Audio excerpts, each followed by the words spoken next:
The KwaZulu-Natal Education Department says its disaster fund is insufficient to repair storm-damaged schools.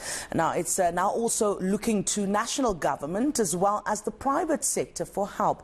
The department has admitted it might not be able to fix the schools before they reopen in the third term next month. Over 130 schools were damaged by strong winds earlier this week, resulting in injuries to 4 pupils.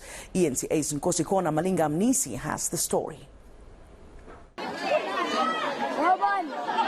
A total of 138 schools have been damaged due to recent storms in KwaZulu-Natal. In the Umgungundlovu district, 9 schools are counting the cost and extent of damage. At Nhlamba Masoga Senior Primary School, grade 7 pupils have been placed in other classrooms to enable them to proceed with their mid-year exams. We are in the process of bringing in mobile classrooms to this school, especially since it's grade 7. We need these learners to carry on with their exams. Kungangcono uma ukuthi singasheshe silungiseke lesimo ukuze izokwazi ukuthi ingane ziqhubeke nokufunda. Siphinde sinxuse futhi nabazali ukuthi ukufunda nokubhala kulama classes affectekile kulesimo uku grade 7 kakhulukazi kuzoqhubeka ngendlela ebekuvele kuqale ngayo.